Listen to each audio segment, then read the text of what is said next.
इस वक्त middle east के अंदर जंग का सारा फोकस है स्टेट ऑफ हॉर्मोस आबला हरमोस के ऊपर, जहां पर मुतज़ाद दावे सामने आ रहे हैं। इस वक्त भी जब मैं आपसे बात कर रहा हूं तो ईरान के कमांडर जो है वो ये दावे कर रहे हैं कि उन्होंने 3 बहरी जहाज़ों को जो है वो तबाह कर दिया और निशाना बना दिया उनको, जो ऑयल लेके जा रहे थे। मैरी टाइम सिक्योरिटी एजेंसी के मुताबिक मिज़ाइल या प्रोजेक्टाइल हमलों के से निशाना बने ये मिज़ाइल, ये जो बोट्स थी। और ज़्यादातर यही है इम्कान कि ये ईरान ने इनको काम दिखाया है, क्योंकि ऑब्वियसली ईरान जो है वहाँ पे बारूदी सुरंगें भी बिछा रहा है, जबकि अमेरिका ये कह रहा है कि हम बारूदी सुरंगें इनको बिछाने नहीं देंगे। और ये जगह जो है स्टेट ऑफ हॉर्मस, सबको हमें पता है, हम पिछले कई दिनों से डिस्कस भी कर रहे हैं। इस छोटी सी जगह की वजह से पूरी दुनिया की जो इकॉनमी है वो हिली हुई भी और मज़ीद हिल भी सकती है, क्योंकि यहीं से तेल और जो गैस है उसके बड़े बड़े जो है ज़ख़ीरे वो एक्सपोर्ट किए जाते हैं, इम्पोर्ट भेजे जाते हैं पूरी दुनिया के लिए। तो यहाँ पर इस वक्त जो है वो अब जंग यहाँ पे शिफ्ट होने के इम्कान नज़र आ रहे हैं। बाकी तो जंग चल ही रही है जहाँ चल रही है, क्योंकि अमेरिका के जो सदर हैं वो भी ये समझते हैं कि आबला हरमस जो है वहाँ पर अब उनको भी जाना चाहिए, और उनके भी जो है बहरी बेड़ा वहाँ जाएगा।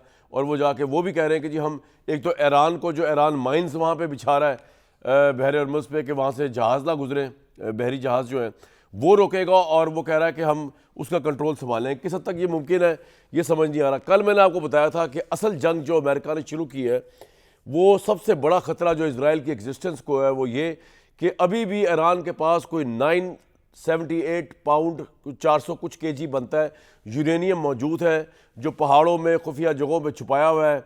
और वो यूरेनियम जो है वो अगर इनरिच हो जाए तो वो 60 to 90% पे जाकर न्यूक्लियर हथियार जो है वो दे सकता है ईरान को। और इसी कॉन्टेक्स्ट में ये चाहते थे कि जी हमला करें, अमेरिकन जो हमला किया, इनके रजीम को कारी ज़रब पहुँचाई जाए। जब इनके सुप्रीम लीडर उड़ जाएंगे, इनका रजीम हिल जाएगा, तो जो भी नई गवर्नमेंट आएगी वो अमेरिका के साथ यस सर करेगी।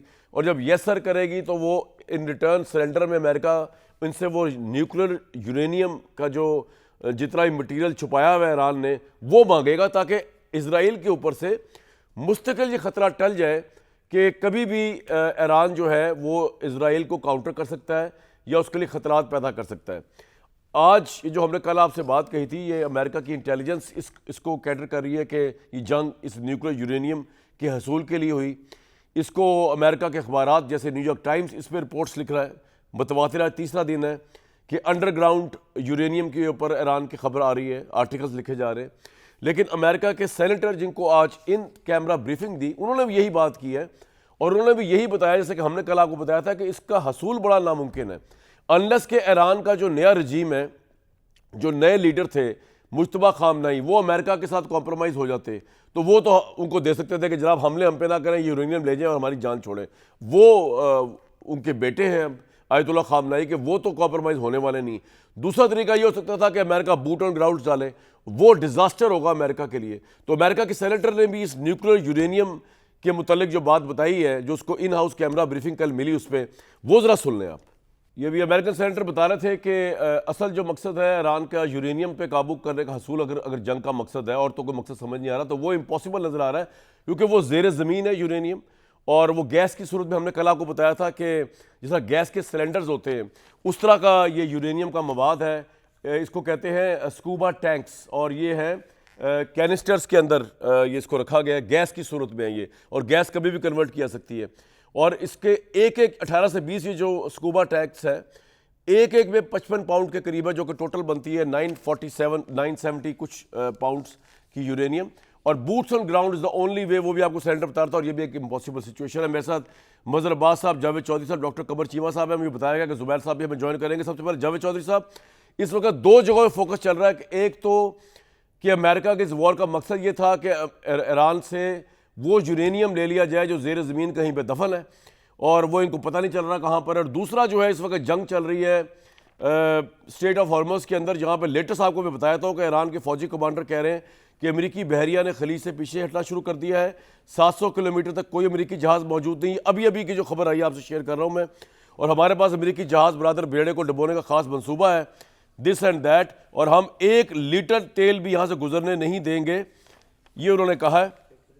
हमारा असल हदफ जो है वो अमेरिकी, इजराइल और इत्तेहादियों को तेल पहुँचाने वाले टैंकर्स हैं, ये ईरानी फौज ने भी कहा है। योर टेक सर चौधरी साहब। अच्छा, इस तरह है कि अगर कामरान साहब आप 1981 में जाएं तो इराक का एक न्यूक्लियर प्लांट था कि जिसे फ्रेंच बना रहे थे, वो फ्रेंचों ने बनाया था और उस पर बहुत ज़्यादा पैसा सद्दाम हुसैन ने खर्च किया था। वो न्यूक्लियर प्लांट जो था वो बगदाद एयरपोर्ट के बिल्कुल करीब था और कंक्रीट से बना हुआ था। ठीक। उसके ऊपर उस ज़माने में इसराइल ने एक अटैक किया था और वो जो अटैक था वो ह्यूमन हिस्ट्री में सबसे खौफनाक तरीन अटैक था, क्योंकि वो जहाज़ वो लो फ्लाई करके F-16 उस ज़माने में उसके ऊपर डबल और ट्रिपल जो फ्यूल के टैंक्स लगा के वो वहाँ तक पहुँचे थे, जिसने पूरी दुनिया को सरप्राइज़ कर दिया था और इसराइल ने उसको डैमेज कर दिया, तबाह कर दिया था। उसके बाद पूरी दुनिया के अंदर ये मैसेज चला गया था कि अगर आप ज़मीन के ऊपर प्लांट बनाएंगे तो उसके ऊपर अटैक होने का सबसे ज़्यादा खतरा होता है और उसको बचाया नहीं जा सकता। ईरान ने उससे ये सबक सीखा कि उसने जो अपने न्यूक्लियर प्लांट्स बनाए हैं वो बहुत ज़्यादा डीप जाके पहाड़ियों के अंदर बनाए हैं। मुझे ये प्लांट्स जो है बाहर से देखने का इत्तफाक हुआ, अंदर तो नहीं मैं जा सका, ज़ाहिर है कोई शख्स भी नहीं जा सकता। नेतन्स जो इलाका है ना, वो अगर आप इस्फहान की तरफ जाएं तो रास्ते में जो हाईवे है उसके साथ फिर एक सड़क मुड़ती है अंदर की तरफ, वो पहाड़ों की तरफ जाती है। तो यूँ ही आप हाईवे पे पहुँचते हैं तो साथ ही ये फेंस लगी हुई है और दूर तक फेंस लगी हुई है, आपको ता हद नज़र फेंस नज़र आती है और वहाँ पे छोटे छोटे देहात भी हैं और उसके बाद वो पहाड़ियों के ऊपर चले जाते हैं। सड़क छोटी सी सड़क है, तो मुझे उस सड़क के ऊपर ट्रैवल करने का इत्तफाक हुआ है। तो आप यकीन करें कि उसमें दो चीज़ें बड़ी इंपॉर्टेंट हैं। एक तो ये है कि फेंस की दूसरी साइड पे कोई दरख्त नहीं है। अच्छा। आपको दूर दूर तक कोई झाड़ी नज़र नहीं आती, कोई दरख्त नहीं नज़र आता, कोई हरियाली नहीं है, चट्टान नज़र नहीं आती, कोई पत्थर नज़र नहीं आता। ताकि नहीं, उसकी वजह यह है कि ताकि किसी के पीछे छुपा ना जा सके, मैदान है, किसी दरख्त के अंदर पीछे ना छुप सके कोई। वो एक मैदान है और एक पहाड़ी मैदान है जिसके अंदर छोटी छोटी चट्टानें हैं, लेकिन इतनी बड़ी चट्टान नहीं है कि कोई उसके पीछे छुप सके। ठीक है। और फिर उसके बाद आगे चल के बहुत दूर जाके डीप जाके कोई 20-25-30 किलोमीटर के फासले के बाद जाके फिर उनके गेट्स आते हैं और गेट्स के बाद वो पहाड़ों के अंदर चले जाती है टनल्स। सेम इसी तरह फर्दो जो है वो कुम के करीब है और वो भी पहाड़ी इलाका है और आप जब वहाँ पे पहुँचते हैं तो आपको बहुत डीप जाना पड़ता है। अब अमेरिका ने जब जून के अंदर अपने सबसे लीथल जो वेपन से वो इस्तेमाल किए थे, उन्होंने बम फेंके जो आज तक ह्यूमन हिस्ट्री के सबसे खौफनाक बम है। और उस वक्त डोनाल्ड ट्रंप ने ये क्लेम किया था कि हमने ये प्लांट्स तबाह कर दिए और बाद में पता चला कि कुछ नहीं बिगड़ा, क्योंकि वो पहाड़ों के ऊपर बम गिरे थे और उनके जो बंकर थे उस तक वो पहुँचे ही नहीं थे। तो अब उसके बाद एक नई सिनेरियो ये है कि आप फिर वहाँ पे उसको नुकसान कैसे पहुँचाएंगे, कि अभी तक कोई ऐसा बम नहीं है कि जिसके ज़रिए आप प्लांट को नुकसान पहुँचा सकें। उसके लिए फिर ज़ाहिर है आपको फ़ौजी चाहिए जो आपने ज़मीन के ऊपर उतारने हैं। अब ये दोनों साइड्स इस तरह बनी हुई हैं कि मिड में है बिल्कुल, ना इनके करीब कुछ समंदर है कि आप बहरी जहाज़ लेके वहाँ चले जाएँ और सील्स वहाँ से उतर के दौड़ के हेलीकॉप्टर्स के ज़रिए वहाँ उतर जाएँ। फिर कोई स्ट्रिप्स नहीं है ऐसी जगह के जहाँ पे आप अपनी तो चॉइस फिर अमेरिका का तो हमला मुकम्मल नाकाम हुआ ना फिर, जिस काम के लिए वो आए थे। मेरा मेरा मेरा ख्याल ये है कि वो जो होता है ना, सोल्जर्स को उतार के इसको नहीं हासिल कर सकेंगे, क्योंकि उन्होंने उतार के भी आप कह रहे हासिल नहीं कर सकेंगे। ईरान ने बड़ा जबरदस्त तरीके से खेला, लेकिन नहीं हासिल कर सकेंगे क्योंकि कोई स्टेप नहीं है जिसके ऊपर लेकिन चॉइस साहब आपने लास्ट टाइम ये शो और अगर आप फिजा से उतारते हैं उनको, जी कंप्लीट कर लें, आप कंप्लीट कर लें, फिजा से उतारते और अगर फ़र्ज़ करें कि आप उनको मसलन छाता बरदार जो होते हैं फ़ौजी भी उतारें तो उनको फिर क्योंकि दूर से नज़र आएगा और ईरानियंस को, और वो उनको नहीं आगे हिलने देंगे, तो वो वेरी डिफिकल्ट है। अच्छा, आपने लास्ट टाइम मुझे कहा था कि अमेरिका न्यूक्लियर ऑप्शन यूज़ कर सकता है ईरान के खिलाफ जंग की फेस ऑफ के लिए, आप इस पे अभी सर ये करेगा? मुझे लगता है कि अगर ये जी मैं कायम हो, अगर 2 महीने तक ये मामला नहीं समेटते, क्योंकि ये बुरी तरह फंस गए हुए हैं और आज 3 बहरी जहाज़ जो हैं वो भी उड़ा दिए ईरान ने, तो ये बुरी तरह फंस गए हुए हैं। इसको वहाँ से निकलने के लिए कोई बड़ा काम करना पड़ेगा, इसके अलावा इनके पास ऑप्शन कोई नहीं है। ठीक है। और जो अभी भी, अब तो खैर पूरी दुनिया के अंदर डिबेट हो रही है, अमेरिका के अंदर डिबेट हो रही है कि एक लिमिटेड न्यूक्लियर वॉर जो है उसके इम्कानात मौजूद हैं, क्योंकि छोटे इनके पास बम्स हैं, वो 1-2 जगहों पर मार के और ये तालियां बजा के जी हमने बस बर्बाद कर दिया ईरान को, और उसके बाद ये वहाँ से निकलेगा, क्योंकि इसके पास ऑप्शन लिमिटेड होते चले जा रहे हैं। आप खुद अंदाज़ा लगाएं कि क्या ऑप्शन है इस वक्त, क्योंकि ईरान तो रेजिस्ट कर रहा है, इनके पास कोई ऑप्शन नहीं है पीछे हटने का सवाए अपनी शिकस्त मानने का। और ना ट्रंप अपनी शिकस्त मान सकता है ना अमेरिका मान सकता। चॉइस ऑफ पॉइंट आ गया आपका। मदर साहब, आप किस हद तक समझते हैं कि अमेरिका इस वक्त हार के भी शायद न्यूक्लियर ऑप्शन यूज़ कर जाए, क्योंकि उसको फेस ऑफ चाहिए, नंबर 1, और नंबर 2, आपको लगता है कि ये मामला अभी भी महीनों तक जाएगा, या जिस तरह अब ये तेल का बहरान शुरू हो रहा है, जंग में स्ट्रेट ऑफ हॉर्मस की इंपॉर्टेंस बढ़ रही है, ईरान जो है वो उनको जाने नहीं दे रहा, जो ऑयल वेसल्स हैं। तो इस प्रेशर के तहत अमेरिका फ़ौरन निकलेगा कोई भी फेक ऐलान करके, बजाय इसके कि न्यूक्लियर ऑप्शन पे जाए। शुक्रिया कामरान। न्यूक्लियर ऑप्शन तो मुझे अब भी बहुत उसके इम्कानात बहुत कम लग रहे हैं, और मेरा नहीं ख्याल कि कोई न्यूक्लियर अगर कोई लिमिटेड ऑप्शन होता है। न्यूक्लियर ऑप्शन पे गए तो फिर न्यूक्लियर वॉर होगी, जो कि मुझे लग नहीं रही। लेकिन ये ज़रूर है कि अमेरिका ने ईरान को इराक़ समझा, अमेरिका ने ईरान को शाम समझा, अमेरिका ने ईरान को लीबिया समझा, लेकिन ईरान को ईरान नहीं समझा। और जिस जंग में वो गया उसकी ख्याल था कि वो जंग खुद ही शुरू करेंगे और ख़ुद ही ख़त्म करेंगे, लेकिन ऐसा हुआ नहीं, और वो एक गलत विकेट पे जाके खेल गया। अब अमेरिका उस जंग से निकलना चाह रहा है, ईरान उसे उस जंग से निकलने नहीं दे रहा। आप देखें कि अगर डोनाल्ड ट्रंप के कुछ बयानात देखें तो वो एग्ज़िट स्ट्रेटजी बता रहे थे कि जी हमने मिसाइल टेक्नोलॉजी तबाह कर दी, हमने न्यूक्लियर साइट तबाह कर दी, और बस क़यादत को मार दिया, अब कुछ ही वक्त रह गया नेवी उड़ा दी। हाँ जी, हाँ वही ये सारा अच्छा। जब वो ये बयान देते तो उनके जो सेक्रेटरी ऑफ स्टेट हैं वो एक बिल्कुल दूसरा बयान दे देते उसमें। तो एक कन्फ्यूजन नज़र आता है अमेरिकन पॉलिसी में, जबकि उसके मुकाबले में जो पासदाराने इनकलाब का जो बयान आया वो तो बहुत वाज़ेह था कि जंग कब ख़त्म होगी इसका फ़ैसला हम करेंगे। अब ये जो सिचुएशन है, क्योंकि अब डोनाल्ड ट्रंप ये कन्विंस नहीं कर पा रहे, और वही गलती हो रही है कि जो वेपन ऑफ मास डिस्ट्रक्शन वाली हुई थी इराक़ के सिलसिले में, वो अमेरिकन्स को ये अमेरिकन्स अब ये सवाल कर रहे हैं कि भाई ये बताएं कि कोई ऐसी रिपोर्ट नहीं थी कि ईरान अमेरिका पे हमला करने वाला है। कोई एक रिपोर्ट बता दें जिसमें ये कहा गया हो कि ईरान क्यों करेगा अमेरिका पे हमला, और क्या एक कैपेसिटी है ईरान की अमेरिका पर हमला करने की।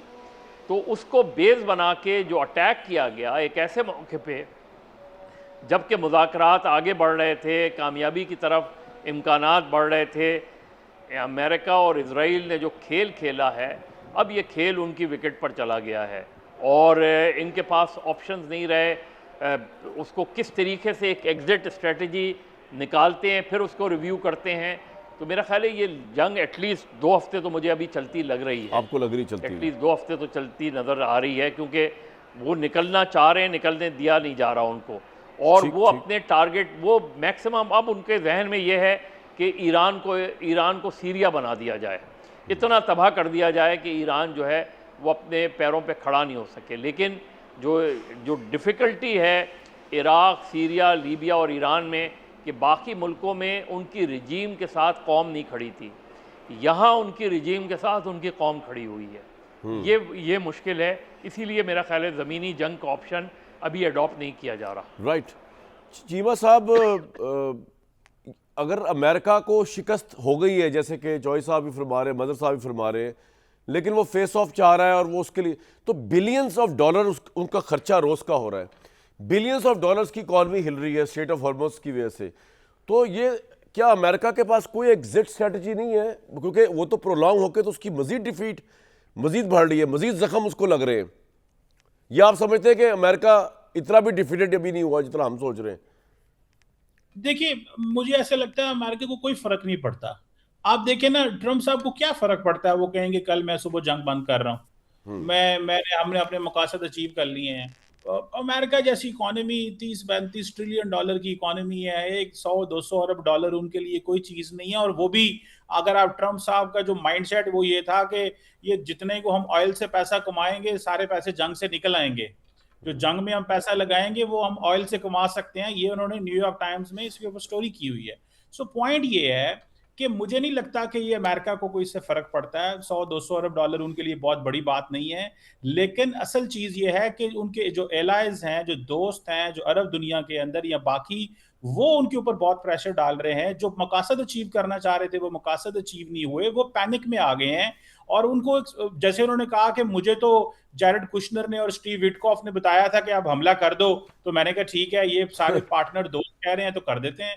तो मतलब उनका अपना तो वो एक, वो जिसे कह रहे हैं ना, वो अपना वो उस तरह ज्यादा thought process as a strategic player के तौर पे अपने आप को नहीं देखते, जिस तरह प्रेसिडेंट पुतिन सोचता है या बाकी जो लीडरशिप दुनिया की सोचती है। वो बड़े एक शॉर्ट टर्म उनकी माइंडसेट होता है। सो मुझे लगता है कि आप जैसे फॉर एग्जांपल अभी फिर उन्होंने थोड़ी देर पहले कहा है कि एक्सियोस को इंटरव्यू दिया, उन्होंने कहा है मैं किसी वक्त भी जंग बंद कर सकता हूं। तो इतना प्रेशर भी आ चुका है कि मार्केट्स फंक्शन नहीं कर रही। अमेरिका के अंदर तेल जो है वो महंगा हो गया है। इंटरनेशनली दुनिया जो फोन करके पूछ रही है, इवन के वो इतने पैनिक है कि कल उन्होंने पुतिन से राब्ता किया और कहा है कि तुम कहीं ईरान को इंटेलिजेंस तो नहीं दे रहे। ऊपर से उन्होंने सैटेलाइट इमेजिंग कंपनी को ये कहा है कि आप 14 दिन डाटा रिलीज ना करें इसराइल का और बहुत सारे इलाकों का। तो इट मीन कि उनके ऊपर पैनिक बहुत ज्यादा आ चुकी है।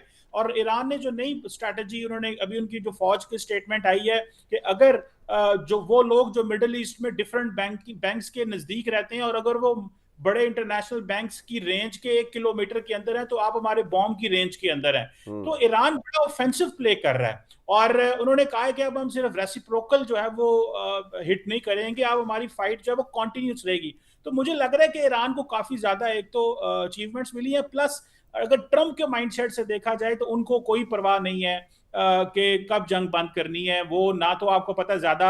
और चीमा साहब, पाकिस्तान ने इसमें कैसी डिप्लोमेसी आपके ख्याल में की है इस सारे मामले में? क्योंकि हम सऊदी डिफेंस पैक्ट में भी थे, सऊदी अरब पे अटैक भी हुआ और हमने डिफेंस पैक्ट भी कायम रहा हमारा, और गल्फ के साथ ताल्लुकात भी अच्छे हैं, ईरान के साथ भी अच्छे हैं।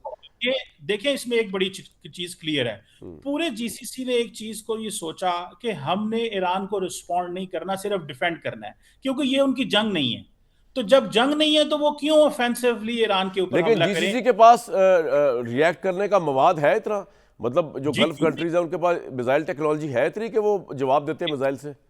जी जी जी, उनके पास state of the art cutting edge, UAE के पास राफेल हैं, सऊदी अरब के पास बड़े जबरदस्त एयरफोर्स है।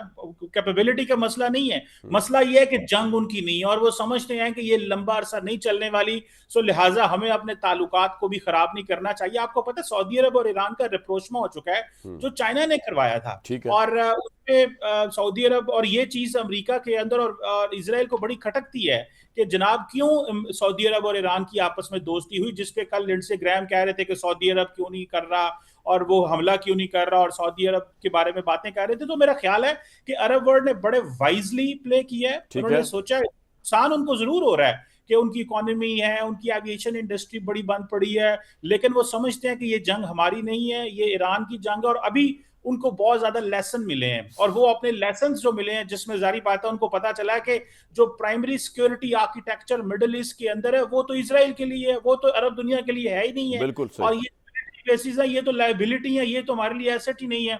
तो वो जो 90s का माइंडसेट था वो माइंडसेट भी टूटा है। तो मेरा ख्याल है एक लम्हा है, वो जिसे कहते हैं ना, फिक्री है उन ममालिक के लिए भी कि हमें आइंदा अपनी सिक्योरिटी क्या आउटसोर्स करनी है अमेरिका को। बिल्कुल सर, आपका ये पॉइंट आ गया, ये इसी पॉइंट को मैं आगे लेके चलूंगा। चौई साहब, पाकिस्तान ने कैसा रोल प्ले किया इस सारे के अंदर, और इस जंग के बाद गल्फ कंट्रीज के ईरान के साथ कोई आपको ब्लॉक इमर्ज होता हुआ नजर आ रहा है, या ताल्लुकात कोल्ड रहेंगे या बस डिप्लोमेटिक हद तक रहेंगे? और टर्की कहां स्टैंड कर रहा है सारे उसमें? उनकी तरफ से कुछ पता नहीं चल रहा। देखिए, दो चीज़ें हैं इसमें। एक तो पाकिस्तान का जो किरदार है, अभी तक पाकिस्तान की डिप्लोमेसी बड़ी ज़बरदस्त रही है। मई की जंग से लेके अब तक पाकिस्तान सफारती लिहाज से बड़ा मजबूत मुल्क बनकर साबित हुआ है और उसने सबको इंगेज कर लिया है। चाइना को इंगेज किया, अमेरिका को इंगेज किया, रशिया को इंगेज कर लिया, सऊदी अरेबिया के साथ उनका एक इत्तेहाद हो गया, एक मुआहिदा हो गया, बाकी जो स्टेट्स हैं उनके साथ मुआहिदा हो रहा है जी। और इस जंग के बाद पाकिस्तान के लिए बड़ा वैसे गोल्डन चांस पैदा होगा, गोल्डन अपॉर्चुनिटी पाकिस्तान के लिए पैदा होगी। और उसकी वजह यह है कि अमेरिकन्स ने जो कुछ करना था अरबों के साथ वो हो गया, यानी बिलियंस डॉलर्स ले गए, वो ट्रिलियंस डॉलर ले गए अरबों के। और यहाँ पे बेसिस भी बने जिसके अंदर 22-22 हज़ार सोल्जर्स हैं अमेरिकन्स के, और सब कुछ यहाँ पे है। लेकिन वो जो जीसीसी है उसको डिफेंड नहीं कर सका अमेरिका, और उसके ऊपर अटैक हो रहे हैं और मुसलसल हो रहे हैं। अब उसके बाद ज़ाहिर है अमेरिकन्स को मेरा ख्याल है अरबों ने थोड़ा सा साइड लाइन करना है और थोड़ा सा पीछे हटाना है। और उसके बाद सिर्फ 3 आर्मीज़ हैं मुस्लिम वर्ल्ड के अंदर। पाकिस्तान सबसे स्ट्रांग है क्योंकि न्यूक्लियर आर्मी है पाकिस्तान की। उसके बाद तुर्किया है जो टेक्नोलॉजी के लिहाज से बड़ा मजबूत है, और जो सोल्जर्स हैं, फुट सोल्जर्स हैं, उसमें इजिप्ट है। तो मुझे लगता है कि आने वाले दिनों में ये जो गल्फ कंट्रीज़ हैं वो बहुत कम पैसे खर्च करके जो अमेरिका को दे रहे थे ट्रिलियन डॉलर्स, उसके बजाय बिलियंस डॉलर्स दे के इन तीनों आर्मीज़ को एंगेज करेंगे और इनके हवाले करेंगे अपनी पोर्ट्स और अपनी हिफाजत। वो कहेंगे जी आप हमें गार्ड करें, आप हमें सिक्योरिटी दें। इंटरेस्टिंग और ये पाकिस्तान के लिए बड़ी गोल्डन अपॉर्चुनिटी होगी इस सारी सूरत हाल के अंदर, क्योंकि अमेरिका जो है उसको देख लिया सबने, और वहाँ से अब ज़ाहिर है अमेरिका से अपनी इन्वेस्टमेंट्स जो है वो भी समेटने की कोशिश कर रहे हैं। उन्होंने कहा जी 2000 बिलियन डॉलर जो है हमने वहाँ से निकालना है। तो पाकिस्तान के लिए बड़ी अच्छी गोल्डन अपॉर्चुनिटी है। मुझे लगता है कि इसके बाद, इस जंग के बाद, साहब, ये आपका पॉइंट आ गया। ये मुझे लगता है कि अरबों ने जी कर ले कंप्लीट। साथ ही अरबों ने ये महसूस किया है कि ईरान हमारा हमसाया है, और अगर हमने इसको दुश्मन समझा तो हमें नुकसान होगा। बल्कि ईरान तो एसेट साबित हो सकता है। मैं चौधरी साहब, अगर मैं आपकी बात को बढ़ाते हुए कहूँ ये बात कि ईरान तो इसलिए एसेट साबित हो सकता है कि चलो सऊदी अरब पे तो जंग नहीं होनी, अगर हो भी जाए तो ईरान जैसी रेजिस्टेंस तो कोई नहीं दे सकता। तो एक आपके पास बड़ी शेरों वाली एग्जांपल आ गई है।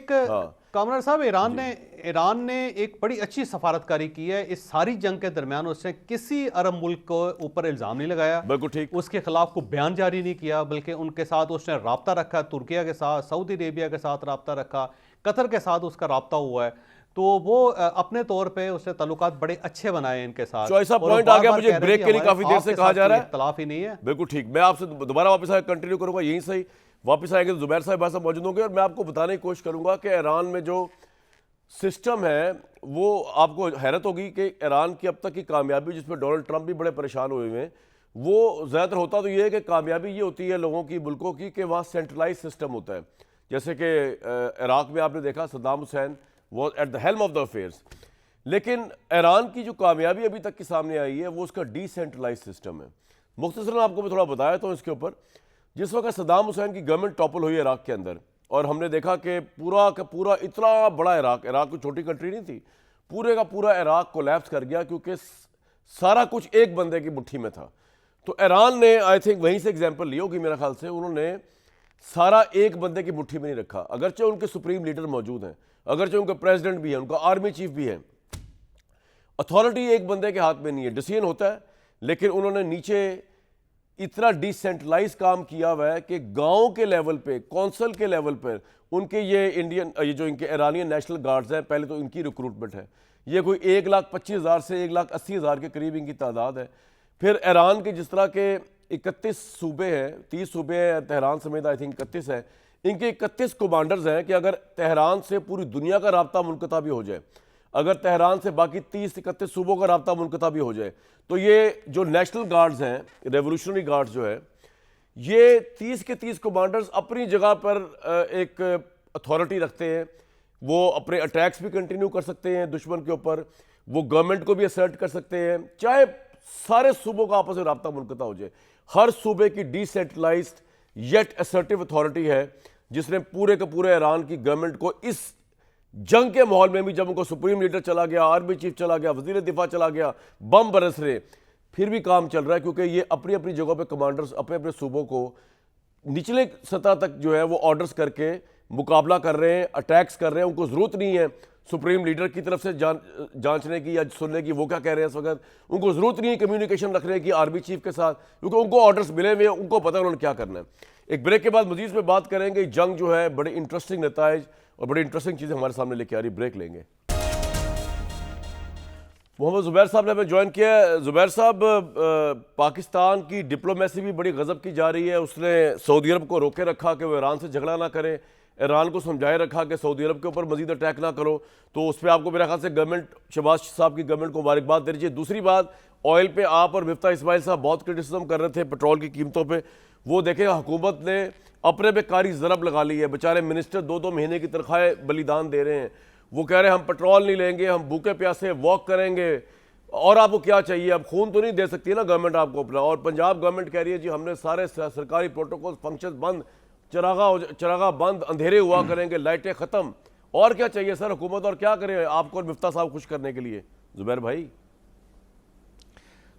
अच्छा, पहले तो जो आपने डिप्लोमेसी की बात की उसमें तो मैं कर ही नहीं सकता, क्योंकि आज़म तारड़ साहब दो वज़रा के साथ कल आए थे और उन्होंने तो थ्रेट दे के गए थे कि अगर बात की तो फौजदारी के मुकदमे होंगे और आपको वो लाइन लेनी चाहिए जो हुकूमत की लाइन है। अच्छा। कल कह के गए, वो जो तो रियासत साथियों की कह के लाइन है गए, वो आपको लेनी थोड़ी कह के गए, चाहिए। वो तो तो हमें कह अगर के रियासत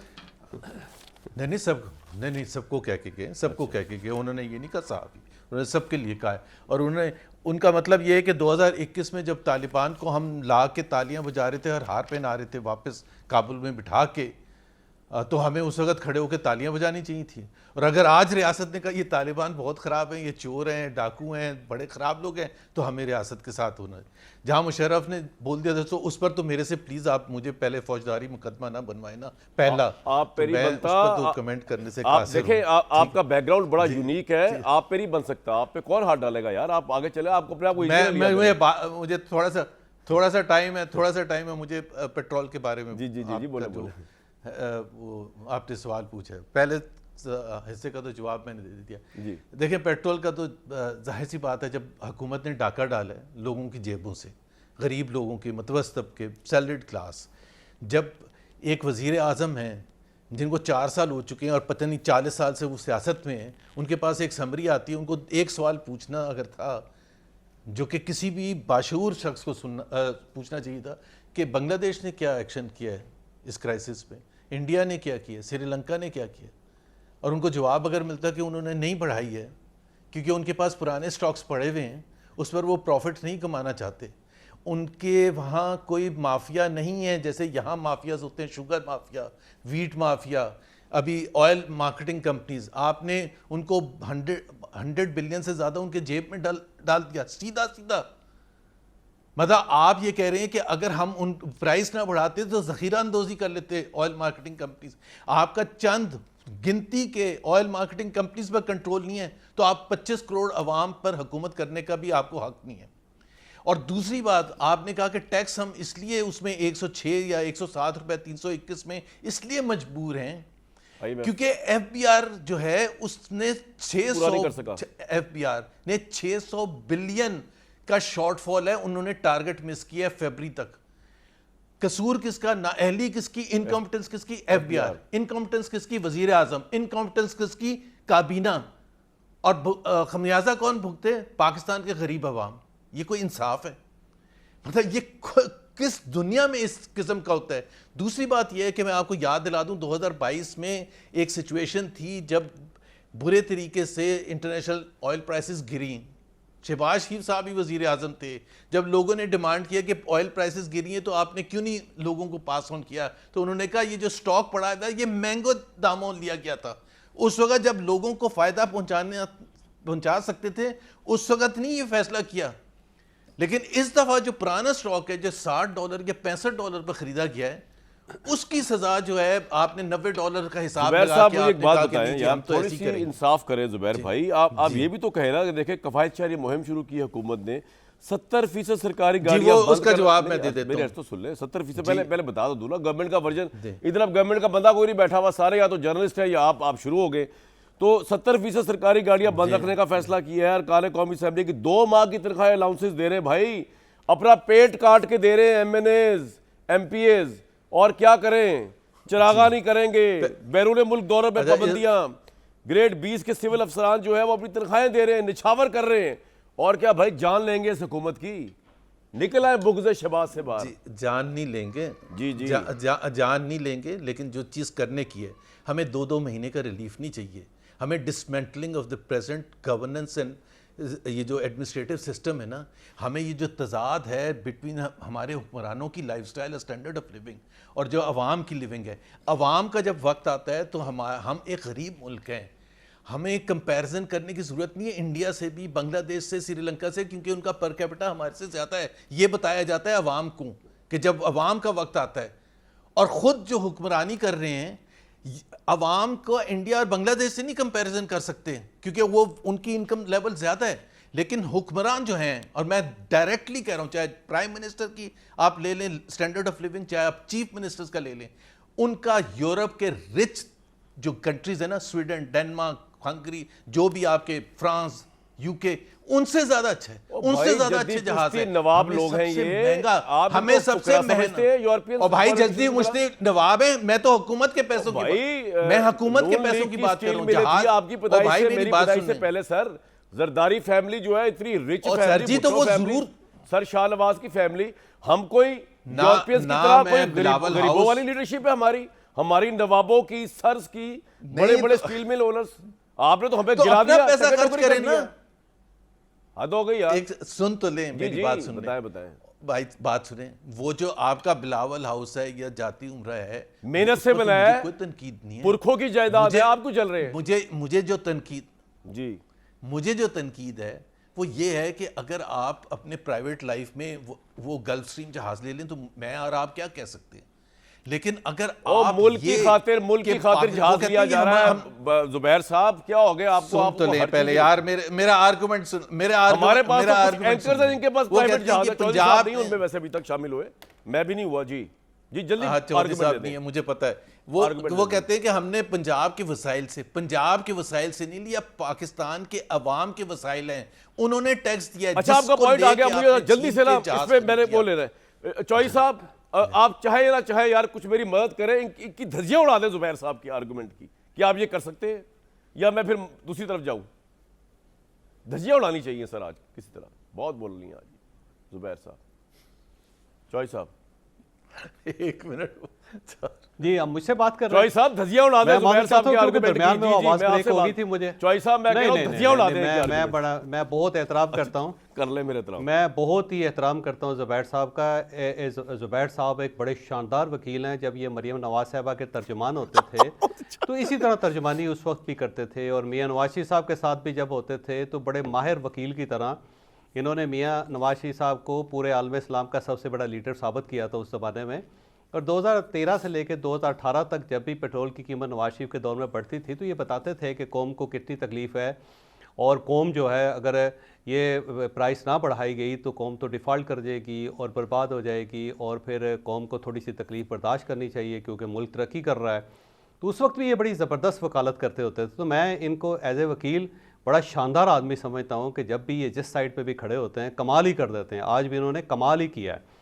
अब मेरा ख्याल ये है कि ये जहाज़ मरियम नवाज साहबा ख़रीद रही हैं, जिनके ये तर्जुमान रहे हैं, और ये गवर्नमेंट जो है पेट्रोल बढ़ा रही है, उसकी प्राइस बढ़ा रही है, और ये IMF की वजह से बढ़ा रही है क्योंकि IMF ने कहा है कि $18 बिलियन हमारे रिजर्व्स होने चाहिए, जो $16.5 बिलियन है। तो गवर्नमेंट ने किसी न किसी तरीके से जून तक उनको $18,000 बिलियन करना है, ये एक रियलिटी है। लेकिन इस गवर्नमेंट के अंदर कोई एक ऐसा शख्स नहीं है जो ज़ुबैर साहब के दौर में ना हो और अब आ गया हो, जिसको ज़ुबैर साहब नापसंद कर रहे हैं। ये वही लोग हैं जिनकी ये तारीफ़ किया करते थे, वही इसाक डार साहब हैं, वही मियाँ शहबाज शीह साहब हैं, वही मरियम नवाज साहबा हैं, वही वुज़रा हैं। इस भाई कैबिनेट आज के ये अंदर। अवाम ये के सब तर्जुमान है ना चौधरी ज़ुबैर साहब की वकालत किया करते आज थे। अवाम की वकालत कर रहे हैं तो सर। नहीं, उस वक्त कोई और अवाम थे। नहीं सर, उस वक्त कोई और अवाम थी जिसकी ये तर्जुमानी करते थे यार। आज ये अवाम बदल गई हुई है, ये नई अवाम आई है किसी साइड क्विकली से। उसके बाद मैंने या उस मदर वक्त साहब जो और अवाम थे वो चीमा किसी साहब से और अपील ले रहा मुल्क चौधरी थे, साहब एक खाना मिनट से ताल्लुक था उनका। जुबैर साहब एक मिनट अच्छा, आपने- मेरी इनसे जी, मेरी जी, मेरी भी सर। सिर्फ मुझे इनसे एक एक सेकंड रिक्वेस्ट, जवाब। सिर्फ एक रिक्वेस्ट हाँ, है, जल्दी सिर्फ करना, एक जल्दी रिक्वेस्ट करना, है मैं बाकियों को भी ज़ुबैर लेना, साहब जी, से जी, जी। कि माजी में जो ये माजी में करते रहे इन्हें माफ़ी मांग लेनी चाहिए कि ये गलत लोगों की तर्जुमानी करते रहे हैं, और मरियम नवाज साहबा की तर्जुमानी करके बड़ी जाती कि इन्होंने कौम अच्छा, के मैं इसका साथ जवाब दे मियां दूं, नवाज शरीफ साहब की एक जावेद बैग चौधरी उठा के साहब। इन्होंने बड़ा ही जुल्म किया कौम के साथ। अच्छा, मैं इसाक डार आपका साहब की जो सवाल आ तारीफ गया ना, करते रहे टाइम उनके भी देके खिलाफ मुझे ये कहें जवाब। कि मैं पॉइंट आ गलत गया करता चौधरी रहा साहब। हूं। अब अच्छा, जुबैर मैं साहब क्विकली जवाब फिर दे मैंने दूं। जाना है मदर साहब और चीमा साहब की चौधरी तरफ। साहब आपका पॉइंट आ गया। जी। पहली बात तो ये है कि मैंने पार्टी ज्वाइन की थी मियां नवाज शरीफ की, शहबाज शरीफ की नहीं ज्वाइन की थी।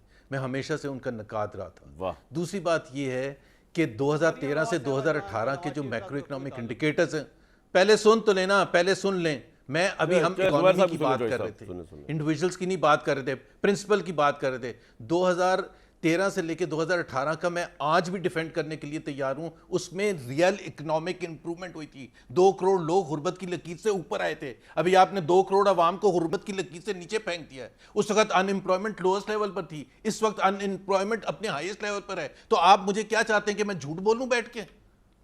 मैं तो आपके साथ सारे इकोनॉमिक इंडिकेटर शेयर करने के लिए तैयार हूं, और वो वाले डिफेंड करने के लिए तैयार हैं। 2020 तक आप जनरल बाजा साहब के पास जाते थे, जुबैर साहब इसी मियां नवाज शरीफ की और यार तारीफ अब करते आपको थे, कुछ इसी नहीं मिला। मरियम पहले नवाज साहबा की तो वकालत करते प्रिंसिपल्स थे की कि बात छोड़ कर दें लेना। सर। चले, नहीं नहीं चले। नहीं, ये यार, बात जान नहीं ले है। यार। अब आगे हम ले बात चलते हैं कर रहे हैं प्रोग्राम को। असूल की, हम बात कर रहे ये हैं कौन सा प्रिंसिपल है हम यार बात कर जो रहे हैं, हम 2018 बात- तक था, फिर 2020 तक था, सुन फिर तो लेना। 2021 तक था, आप मिनिस्टर नहीं बने भाई थे, तो प्रिंसिपल चेंज मैंने हो तो गया अभी फिर। आपको एक चले, अब मैंने- जुबैर साहब कंप्लीट चौधरी करें, फिर साहब, मदर साहब मैंने और आपको चीमा सिर्फ साहब को लेना है। जुबैर हाँ, साहब, quickly, मैंने एक सिर्फ मिनट। 2 इंडिकेटर्स दिए। अगर ये हुकूमत 2 करोड़ लोगों को गुर्बत से ऊपर लेके आ जाएगी और मिडिल क्लास आप इनके हक में बात शुरू कर इनकम देंगे, बढ़ा ठीक है। देगी, जो पिछले 4 साल में उनको भून दिया गया है। जब तक जुबैर मेरे साहब से आप numbers गवर्नमेंट बना से के बाहर पूछ रहे है, हैं। मैं तो उस सारे वक्त तक ये कौम का भाई, मैं मुकद्दर numbers तब्दील की बात नहीं कर रहा हूं, होगा, आप, मैं आज आपको individuals बता की रहा बात हूं। कर जब रहे तक हैं। आप आएंगे फिर ही आगे ठीक चले होगी भाई, कौम। अवाम को वैसे ठीक नहीं हो करने के लिए सकती, जुबैर मैं साहब को सही लाना कह रहा पड़ेगा हूं, पावर यकीन करें में। आप। पॉइंट आ गया जी, पॉइंट। मदर साहब, ये जो तनकीद जुबैर साहब या मिफ्ता साहब कर रहे हैं हुकूमत के ऊपर, हुकूमत के पास कोई और ऑप्शन है? क्विकली सर जरा बताइए, थी ऑयल और इसको लेके जंग के बाद।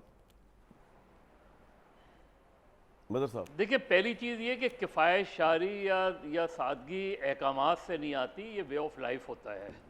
और अगर किसी हुकूमत ने वाकई किफ़ायत शायरी और सादगी अपनाई थी तो वो जुनेजो की हुकूमत थी।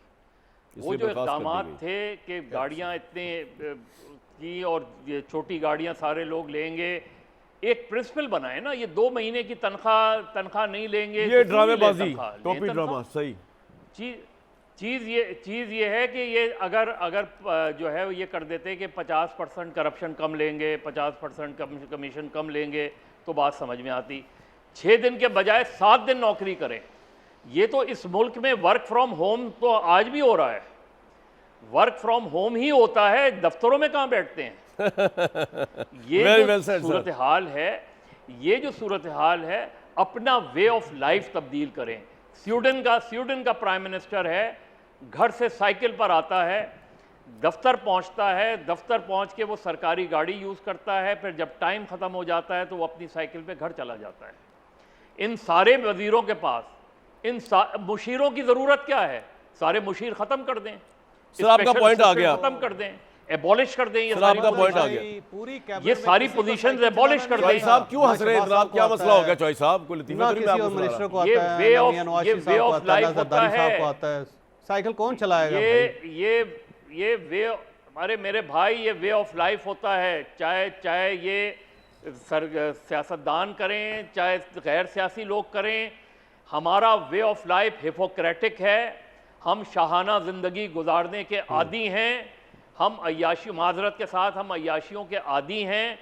हम ये सारी चीज़ें जो हैं, ये 2 महीने की तनख्वाह नहीं लेंगे तो सर, घर आपका कैसे पॉइंट आ चलेगा? गया, आपका पॉइंट आ गया। रैशनल है। स्कूल 2 बंद महीने करने की नहीं, बर्फ 2 दिन करने की, की क्या 2 मंतक दिन है? की तनख्वाह। ये सारी चीजें। अच्छा, ये पॉइंट आ गया। चीमा साहब, सर, 2 महीने हमें तो 2 महीने बजट, की भी हमें तो तनख्वाह वो डिफेंस का कर लें, बजट भी 2 दिन बढ़ाना है की। बेसिकली, क्योंकि हमारे डिफेंस की रिक्वायरमेंट बहुत ज्यादा है। लेकिन ये जो किफायत शायरी जो है, आपके ख्याल में इससे मामला हल हो जाएगा? ये जो ऑयल का बहरान है। दूसरी बात, क्या इतना बड़ा बहरान दूसरे मुल्कों में तो प्राइसेस नहीं बढ़ी उस तरह? उसके बाद आप बात कीजिएगा। जी मदर साहब, कुछ आप कह रहे हैं? मैं सर, मेरी बात तो कंप्लीट कर जी जी देने, कर ले फिर सर, आप बात कर ले मदर साहब। जो बहुत सिंपल सी चीज है ये कि इसको अगर आप परमानेंट बना सकते हैं तो परमानेंट बनाएं। ये सरकारी अफसरान की जरा मालूम तो करें कि कितने लोगों के पास ड्यूल नेशनैलिटी है। ठीक है सर। आप सरकारी अफसरान की तनख्वाहें जो बढ़ाई हैं आपने, जो जजेस को जो है पेंशन के, जजेस की पेंशन जो है उनकी आखिरी तनख्वाह के बराबर होती है। ये सारी चीज़ों को रैशनल करेंगे तो, लेकिन ये नहीं होगा। ये सब कवर अप है, ये सब आई वॉश है, ये सारी चीज़ें जो हैं ये दिखावा है ये चीज़ें। वरना आप स्कूल भी खोलें, आप दफ्तर भी 6 दिन के बजाय 7 दिन करें, लेकिन काम करें। सर, पॉइंट आ गया। अपनी अपनी गाड़ियों पे दफ्तर जाएं, काम अपना अपना पेट्रोल इस्तेमाल सर, करें। पॉइंट आ गया आप सर। चीज़ें मदर नॉर्मल भाई, हो आपका जाएं। पॉइंट आ गया, बड़ा डिटेल से। चीमा साहब, आई वॉश है सब कुछ ये, और क्या पाकिस्तान की गवर्नमेंट किसी और तरीके से नहीं कर सकती थी मामला, इतना जो प्राइस बढ़ाई है ऑयल की पुराने स्टॉक पे? देखिए, पहली बात तो ये है कि कुछ 2-4 साल पहले एक यूएनडीपी की रिपोर्ट आई थी कि पाकिस्तान की एलीट जो है वो तकरीबन $17 अरब जो सालाना जो है वो हजम कर जाते हैं, लगा लेते हैं, कुछ कर लेते हैं। मेरा ख्याल है एटलीस्ट हमें अप्रिशिएट करना चाहिए प्राइम मिनिस्टर की और कैबिनेट की ये जो डेवलपमेंट है कि एटलीस्ट वो क्योंकि बात आ रही थी पेट्रोलियम की कंजम्पशन की, कि सरकारी गाड़ियां जो हैं वो बहुत ज़्यादा इस्तेमाल होती हैं और उसके ऊपर अरबों रुपए का तेल खर्च होता है। मैं समझता हूँ इसको अप्रिशिएट करना चाहिए। बाकी इस वे ऑफ लाइफ को क्या कैबिनेट और बाकी लीडरशिप कंटिन्यू करेंगे? मेरा नहीं ख्याल कि ऐसे चलेगा, क्योंकि कब दोबारा चीज़ें नॉर्मल पे चली सर, आपका जाएंगी। पॉइंट आ गया। आपका पॉइंट है। इस्तेमाल जुबैर साहब, कुछ तो एप्रिशिएशन बनती है कि मुश्किल हालात के अंदर पाकिस्तान की गवर्नमेंट कुछ तो कवायद शारी करी। अगर ये ना करती, चलो वे ऑफ लाइफ भी होना चाहिए जो मदद साहब कह रहे हैं, लेकिन कुछ तो कर रहे हैं ना हम, ये तो नहीं कुछ भी नहीं कर रहे जुबैर साहब। नो, मेरा सिर्फ एक पॉइंट है, एक लाइन का, क्योंकि आपके पास टाइम कम है, नहीं बताएं। कि ये जो सडनली ये डिबेट सामने आई है, कि ये तजाद आया है कि जब लोगों से सेक्रीफाइस मांगते हैं तो एक जवाब आया, वो जो आप कह रहे थे ना मिफ्ता और ज़ुबैर साहब, हम जैसे लोगों ने ही वो छाड़ की थी कि आपकी तरफ से सेक्रीफाइस किया है। हम सेक्रीफाइस की बात कर रहे थे जो मजहर साहब कह रहे हैं ऑन अ परमानेंट बेसिस। जो तजाद मैंने कहा है कि ये नहीं हो सकता, एक मुल्क में सबसे गरीब मुल्क है और उसमें, और वो गरीब इसी वजह से है, और आपका स्टाइल जो है वो यूरोपियन लीडर से भी ज़्यादा अच्छा है। ये मतलब आप खुद बताएं ना, ये क्या इंसाफ है? Forget about what my position was, और मैं पहले क्यों नहीं बोला या क्या जो भी है जो चौधरी साहब कह रहे थे, बट आप अवाम के पॉइंट ऑफ व्यू से बात करें प्लीज़। ये तो बहुत ही जुल्म है, अवाम के साथ जुल्म है कि 106 रुपए उससे 321 रुपए में से टैक्स लेते हैं ताकि जो मिनिस्टर आगे आएगा कार्ड डलवाने के लिए उसके लिए फ्री किया जा सके परमानेंट। ये नहीं है, ये बिल्कुल बिल्कुल गलत सिस्टम है। पीपल, जस्ट बिकॉज लोग बाहर आके शोर नहीं मचा रहे हैं, आप एफबीआर आपका काम नहीं कर रहा, आपका तो पॉइंट आ आप गया। सारा अवाम। इजराइल के प्राइम मिनिस्टर के लिए बहुत बुरी खबर आई है अभी अभी, मैं आपसे शेयर करता हूं ब्रेक के फौरन बाद। एक तो ट्रंप ने अभी भी कहा है कि जी अब ईरान के अंदर कोई हदफ बचा ही नहीं है, हम सब कुछ खत्म कर चुके हैं और जंग अपनी एंड पे है, तो समझे ये तो जंग खत्म होने का। दूसरा, नेतन्याहू के लिए बड़ी बुरी खबर आई है, वो मैसिव करप्शन केसेस के अंदर इन्वॉल्व है 2019 से, और अब उसने माफ़ी की दरख्वास्त की थी, लेकिन उनका जो डिपार्टमेंट है, इजरायली प्रोसिक्यूटर जनरल जो है, उन्होंने बल्कि वजारत इंसाफ जो है उनका जो पार्डन डिपार्टमेंट है, उन्होंने जो है नेतन्याहू को करप्शन केस में सदारती माफ़ी उनकी देने की सिफारिश ना करने का फैसला किया है, रद्द कर दी है। तो हो सकता है नेतन्याहू को हथकड़ियाँ लग रही हो करप्शन केस के अंदर। कल तक इजाज़त।